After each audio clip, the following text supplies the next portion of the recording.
우리 할렐루야 샬롬 하고 인사합니다. 할렐루야 샬롬 샬롬 샬롬 샬롬 샬롬. 하나님 사랑합니다. 여러분 주 안에서 사랑합니다. 오늘 마태복음 말씀 우리 잘 아는 말씀이기도 해요. 그렇죠?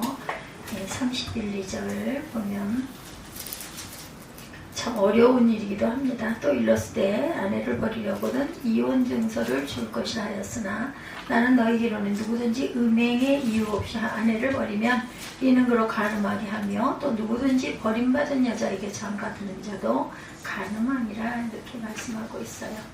그래서 절대로 깨뜨려서는 안 될 약속이다. From is that forced not be broke. 깨뜨리지 말아야 할 약속. 시대를 초월해서 성경 말씀은 일반적인 진리에 대해서 우리에게 가르치고 있지만 또 어떤 면으로 보면 그 말씀을 나름대로 분석해보면 말씀 가운데 독특한 시대적 상황, 그죠? 지금은 뭐 그럴 수 있지, 근데 그때는 절대로 안 되는 그런 부분이 바로 이 이혼입니다. 예수님 당시 사람들의 삶 속에 여러 가지 위험 요소들이 있었어요. 경제 문제, 정치 문제, 여러 가지 등등. 그중 가장 위험에 처해 있었던 것이 이혼이었다. 뭐 이혼이 뭐 흔하고 많다 어쩌다 하지만 개인에게는 정말 아픈 문제이죠. 상처도 많이 받고 불완전한 결혼제도 때문에 가정이 파멸될 위기에 처하기도 합니다. 그래서 우리 주님이 기회 있을 때마다 결혼의 정의에 대해서 우리에게 늘 말씀하셨어요. 오늘 이 시대에 하나님께서 원하시는 온전한 가정을 이루고 또한 사는 가정이 얼마나 되는가, 이것도 또한 우리가 한번 돌아보아야 할. 어제 저도 그 탈의실에서 여성들 두 분이 하는 얘기를 들으면서 이제 마음속으로 생각을 했습니다. 한 분이, 한 여자분이 젊어요. 젊은 분들인데 카톡을 오늘은 하나도 친 게 없어서 어쩌고 하니까는 그 이야기하는 분이 카톡 칠 일이 없어. 나는 남편한테 카톡 칠 일이 없는데. 그러니까 아니 뭐 그런 거 있잖아요. 뭐 밥 먹었어? 뭐 어땠어? 뭐 이렇게 그냥 뭐 아이는 뭐 해? 뭐 이런 식의 이야기를 늘 편하게 주고받는 것 같아요. 그래서 속으로 굉장히 튼튼한 그 소통이 잘 되는 그 가정이구나 생각을 했어요. 그랬더니 그 옆에서 나는 카톡을 남편한테 칠 일이 없어 한 분 얘기가 떨어져 있어서 그런가 보지 뭐 이렇게 이래서 아이고 위험 요소가 있네. 마음에 그냥 그런 느낌이 오더라고요. 소통이 자주 일어나야 됩니다. 우리 혈액이 원활하게 소통이 잘 돼야 그게 어디에 피가 보이거나 그렇게 함으로 인해서 질병이 생기기도 하고 한 것처럼 말도 서로 이렇게 소통이 좀 잘 되고 그냥 아무것도 아닌 일상적인 그런 언어도 나 여기 뭐 어때서 누구 때문에 속상하고 화났어 뭐 이런 얘기까지도 툭툭 할 수 있는 그런 부부관계가 굉장히 건강한 그런 부부관계다 이런 생각이 들더라고요. 그냥 남의 이야기 그냥 듣기만 하고 좀 거의 얘기를 안 하니까 부부가 서로 돕는 배필로서 인생의 동반자로 복된 삶을 살아가야 되겠죠. 얼마나 복된 삶을 우리가 살아가고 있는가 생각해 볼 문제이기도 합니다. 근데 가정의 문제, 부부의 문제는 단순한 인간적인 노력으로만 해결될 수는 없다. 성경으로 돌아가야 하고 결혼 제도를 창설하신 하나님의 뜻을 바르게 또한 분별할 줄도 알아야 된다.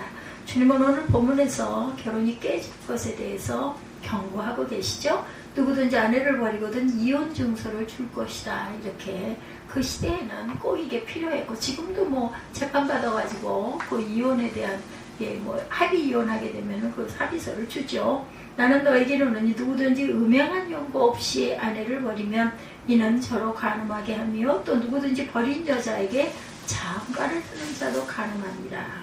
이혼은 곧 간음으로 이어진다라는 거죠. 그리고 간음은 율법에서 사형에 해당하는 죄를 주었어요. 그때는 정말 무서운 시대였죠. 이혼은 쉽게 절대로 생각해서는 안 되고 지금도 뭐 생명의 지장은 없지만 얼마나 개인적으로는 큰 사건이죠. 그 살고 죽고의 문제일 정도로 대단히 중요하기도 하고 또한 정말 어려운 문제이기도 합니다. 주님 마태복음 19장 5절에서 말씀하세요. 이 말씀은 창세기 2장 24절의 말씀을 인용하신 말씀으로 율법적인 태초에 이루어질 그런 일들에 대해서 말씀을 하고 계십니다. 창조 질서 차원에서 가르쳐 주시는 말씀이죠. 예, 이러므로 사람이 부모를 떠나서 아내에게 합하여 그 둘이 한 몸이 될지니라 하신 것을 예, 알지 못하느냐, 읽지 못했느냐, 알지 못하느냐. 그리고 이어서 주께서 이 말씀에 대해서 해석해 주시죠. 이러한즉 이제 둘이 아니요 한 몸이니 그러므로 하나님이 짝 지어 주신 것을 사람이 나누지 못할지니라. 오늘 주님께서 결혼에 대해서 가르쳐 주신 말씀을 간단하게 요약해서 정리해 보면, 첫째, 결혼은 영구한 것이다. 절대로 깨뜨려서는 안 될 영원한 약속이다. 이렇게 말씀하고 계십니다. 이혼은 절대로 결혼 문제의 해결책이 아니죠. 이혼은 가정적으로나 사회적으로나 큰 문제를 야기시키기도 합니다. 청소년 문제, 대부분의 가정 문제들, 또한 이혼 부부의 갈등이 자녀에게까지 이어지는 그런 결과들도 있기 때문이기도 하죠. 두 번째는 결혼은 하나님과 맺은 신성한 언약이다. 하나님 앞에 서약을 하죠. 예, 인간만의 약속이 아니에요. 이거는 예, 하나님의 사건 속에 하나님의 섭리가 있는 그 속에서 이루어진 일이다.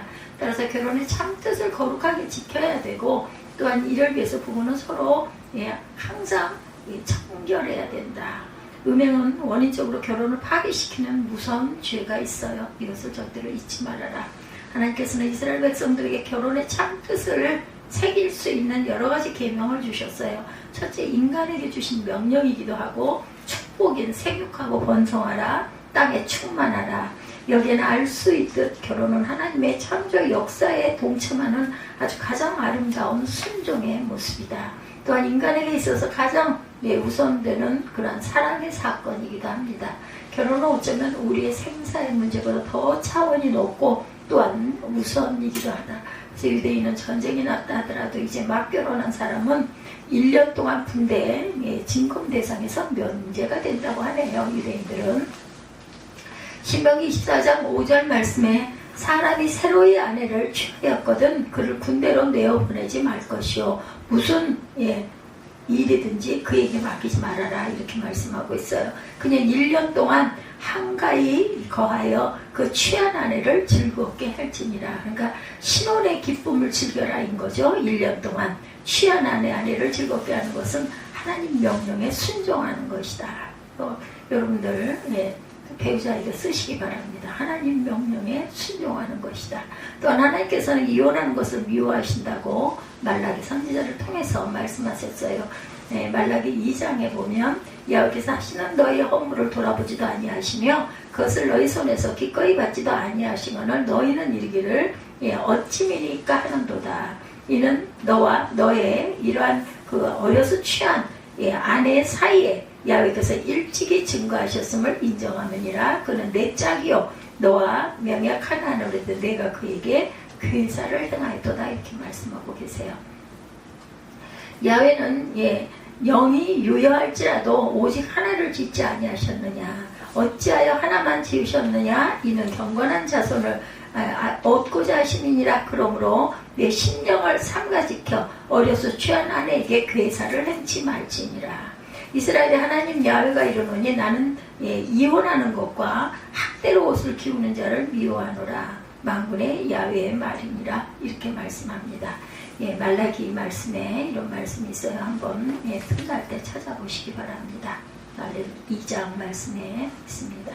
이런 데서 오늘날 급증하는 이혼율, 곧 인간이 하나님의 뜻을 거역하는 가장 명확한 증거, 가정이 깨지는 것은 하나님의 마음을 가장 아프게 하는 것이다. 이 시대 우리 주님의 가르침을 우리가 경청할 줄 알아야 되겠다. 우리에게 높은 차원의 거룩한 뜻이 주어졌지만 우리들이 완악하고 강팍하고 연약하기에 하나님의 뜻을 온전히 순종하지 못하는 것, 이것을 항상 내 마음에 깊이 새기고 그러지 않도록 최선의 노력을 다하며 기도해야겠죠. 하나님께서는 우리들이 이혼하는 것을 원하지 않으세요. 그러나 사람들이 하나님의 이 뜻을 그대로 순종할 수가 없었던 거죠. 그래서 사람들의 그 완악함 때문에 모세 율법에서 이혼이 부분적으로 용인이 됩니다. 참으로 비극적인데 신명기 24장 1절 말씀에 사람이 아내를 취하여 데려온 후에 수치되는 일이 그에게 있음을 발견하고 그를 기뻐하지 아니하거든 이혼 증서를 써서 그 손에 주고 그를 자기 집에서 내어 보낼 것이요. 이렇게 말씀하세요.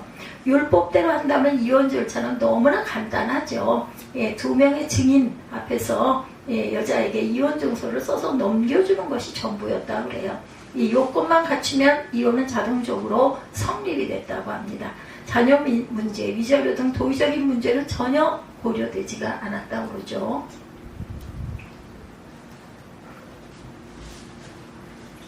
리모컨이 말을 안 들어. 아주 말 안 듣는 아이 같아요. 이혼의 근거가 되는 수치되는 일에 대한 해석상의 문제, 수치되는 일은 과연 무엇일까? 여기에 대해서 두 학파가 해석이 조금 다릅니다. 유대교는 크게 두 개의 학파가 있었어요. 율법 해석에 있어서 큰 차이가 있었고, 첫 번째는 삼마의 학파라고 그러네요. 율법을 엄격하게 적용하는 학파이라고 합니다. 이 학파는 우리 주님의 가르침처럼 수치되는 일이란 음란을 의미하는 것이고, 음란 외에는 아무것도 아니라는 정의를 내렸다.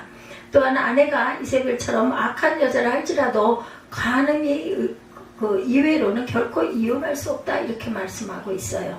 이렇듯 삼마의 학파는 이혼을 아주 어렵게 생각하는 학파였다.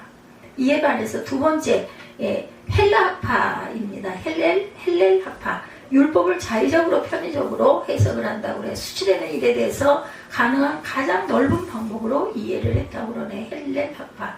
이혼을 쉽게 하려고 하는 것은 하려는 그 지혜를 다 짰다고 그러죠. 예를 들면 부인이 남편 음식에 소금을 많이 쳐서 음식 먹는 게 불편하게 했다든지, 뭐 그거 이거 실수할 수도 있는데, 또한 프라이를 했는데 좀 태웠다든지, 여자가 거리에서 다른 남자와 말을 했다든지, 수다를 떨었다든지, 남편 앞에서 시댁을 흉보았다든지, 남편에게 까다롭고는 모든 것을 다 수치스러운 것으로 해석을 했다고 그러죠.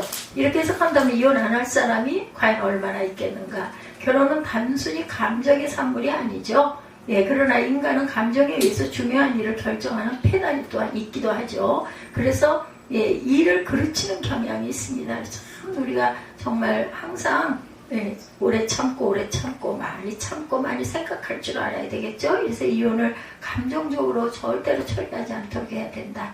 순간적으로 기분 나쁘다고 소중한 우리의 가정이 쉽게 깨뜨려져서는 안 되겠다. 사람은 만물의 영장이라고 하지만 잘못을 반복하는, 또한 어리석음도 지닌 그러한 우리 저와 여러분들이죠. 상대방이 싫어하는 것은 가급적 안 하면 좋을 텐데 그 습관을 버리질 못해요. 그래서 부딪히죠. 여자들이 싫어하는 말 7가지가 있다고 합니다. 그중 하나가 친정 흉보고 싸울 때 이렇게 친정거라는 말 아주 듣기 싫어하죠. 뭐 요즘에는 뭐 그런 거 그렇게 뭐 대단하게 여기지 않긴 하지만, 또 하나는 물도라는 말이라고 그래요. 이 말 들으면 속상하고 자존심이 상한다고 하네요. 그럴까요? 그럼 가는 길에 나 물 한 컵 갖다 줘, 그럴 수 있는데, 그래서 어떤 목사님으로부터 이 말을 듣고 깨달았다고 그래요. 가급적 물도라는 말을 하지 말아야겠다. 어떤 그 남성 집사님의 말씀이에요.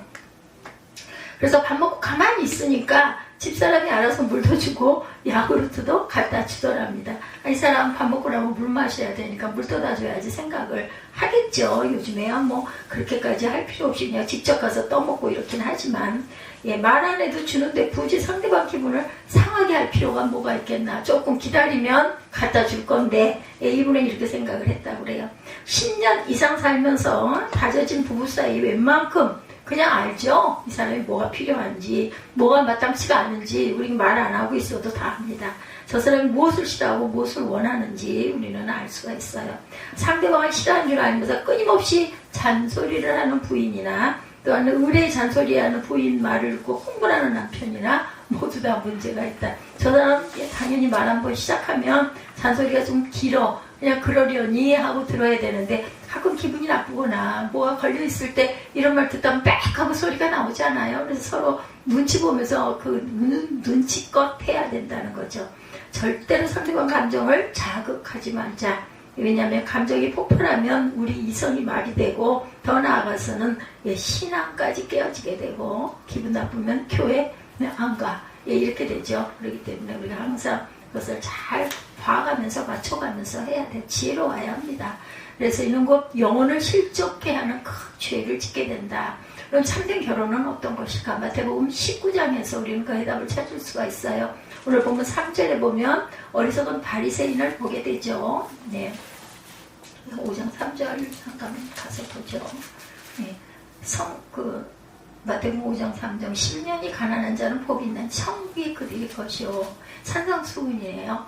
예, 그런데 오늘 보면 질문하는 수준이 유치할 수가 없는데 이렇게 사람이 아무 연고를 불문하고 그 아내를 내어버리는 것이 옳으니까 이런 그 질문을 합니다. 아내 버리는 것이 옳으냐고 물어보는 이 사람이 무엇이 잘못되었다? 한참 잘못되었다라는 거죠. 아내 버리는 것. 그러나 주님은 이 질문에 대해서 원초적으로 하나님께서 결혼 제도를 만드신 근본 뜻을 가리키고 있어요. 마태복음 19장 4절에서 6절로 가서 보죠. 네. 5장이 아니라 19장. 그 예를 든 장이라서 그런 것 같습니다. 마태복음 19장.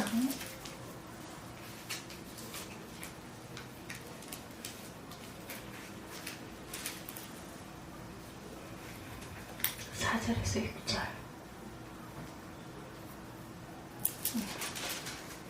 예수께서 대답하여 이르시되 사람을 지으신 이가 본래 그들을 남자와 여자로 지으시고 말씀하시기를 그러므로 사람이 그 부모를 떠나서 아내에게 합하여 그들이 한 몸이 될지니라 하신 것을 읽지 못하였느냐. 그런즉 이제 둘이 아니요 한 몸이니 그러므로 하나님이 짝지어 주신 것을 사람이 나누지 못할지니라 하시니라. 아까 그 3절 말씀이 바로 19장 3절이었었죠. 바리새인들이 예수께 나와 그를 시험하여 이르되 사람이 어떤 이유가 있으면 그 아내를 버리는 것이 옳으니까 이렇게 물어봤더라는 거예요. 예, 버리는 것이 옳으니까. 제가 마태복음 5장 31, 2절이다 보니까 이 5장으로 봤는데 19장입니다.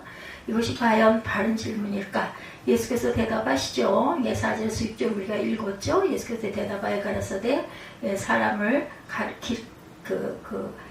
지으시니가 본래 저희를 남자와 여자로 만드시고 말씀하시기를 이러므로 사람이 부모를 떠나서 아내에게 합하여 그 둘이 한 몸이 될지니라 하신 것을 알지 못하였느냐. 이러한즉 이제 둘이 아니요 한 몸이니 그러므로 하나님이 짝지어 주신 것을 사람이 나누지 못할지니라 하시니. 야훼 하나님의 아담에게서 취하신 그 갈빗대로 여자를 만드시고 그를 아담에게로 이끌어 오시니 아담이 가로되 이는 내 뼈 중에 뼈요 살 중에 살이라. 이것을 남자에게서 취하였은즉 여자가 칭하리라 하니라. 이러므로 남자가 부모를 떠나 아내와 연합하여 둘이 한 몸을 이룰지니라. 이렇게 말씀하고 있어요. 하나님의 뜻을 이루는 아름다운 결혼이 되기 위해서 첫 번째 떠나서는 안 되는 것이 중요하다. 다른 관계로부터 다 떠나야 된다. 오늘의 본문도 남자가 부모로부터 떠나서 시작이 됐고 그 믿음도 사랑도 떠남으로부터 시작이 됩니다. 아브라함에게 말한 하나님의 명령은 본토와 친척 아비집을 떠나라 말씀하시죠. 결혼하기 이전에 어떤 관계에서도 늘 떠나야 된다. 떠나는 목적도 이제 두 사람이 가장 친밀하고 가깝고 영원한 관계를 맺기 위해서 떠날 때 비로소 결혼의 축복을 깨닫게 된다. 신랑 신부 두 사람 사이는 어떤 사람도 절대로 끼어서는 안 된다. 부모도 친지도 친구도 떠나서는 안 된다라는 거죠. 중요한 결정은 부부가 의논해서 늘 결정할 줄 알아야 되겠다. 다른 사람의 자문을 구할 수는 있겠지만 다른 사람이 개입되거나 압력을 넣어서도 안 된다. 우리 사회 문제를 간섭하고 끼어드는 사람들이 많아요. 그래서 항상 두 번째 연합해야 한다. 남편과 아내가 전 생애를 통해서 분리될 수 없는 연합을 이루고 가야 된다. 그 아내와 연합하여, 연합이라는 말의 원어적 의미는 접착제로 붙였다 이런 뜻을 갖고 있습니다. 근데 완전한 연합을 이루기 위해서는 상대방에게 모든 것을 온전하게 위탁할 줄 알아야 되겠다. 모든 것을 다 믿고 지적, 정적, 의지적, 영적, 전격적인 그러한 결합을 이루어 가야 한다. 서로 연합해서 보다 성숙해져야 되겠죠. 신앙생활, 효도, 사회생활 다 성숙해져야 됩니다. 결혼 전보다 더 어른스럽고 바르게 살아가야 되죠. 세 번째는 둘이 한 몸을 이루어야 한다 말씀하시죠. 이것은 완전한 의미에서 있어서 하나됨을 뜻하고 있습니다. 이는 곧 부끄러움이 없는 친숙한 육체적 결합을 의미하죠. 하나됨은 단순히 함께 산다는 그 이상의 의미, 분위기 있게 사는 것이고 행복하게 사는 것이다. 마지못해 사는 것은 한 몸이 아니죠. 상대방을 가장 귀하게 여기고 가장 뜨겁게 사랑해 주어야 하겠다. 상대방의 뜻을 잘 받아주어야 합니다. 참된 신앙은 부부간의 바른 관계에서 이렇게 시작이 되죠. 관계가 깨어지면 신앙도 금이 갑니다. 우리 가정은 바르게 잘 가꾸어서 성령 안에서 의와 평강과 희락이 넘치는 행복동산의 하나님 나라로 만들어가는, 만들어 가야 돼요. 잘하게 해 가야 됩니다. 저와 여러분들이 되셔야 합니다. 오늘 본문이 마태복음 5장 31, 2절이었고 거기에 준하여서 19장 말씀 속에 그 부과해야 할 여러 가지 지침들이 있죠. 그것을 우리가 19장 4절에서 6절 같이 접목해서 함께 은혜를 나눴습니다.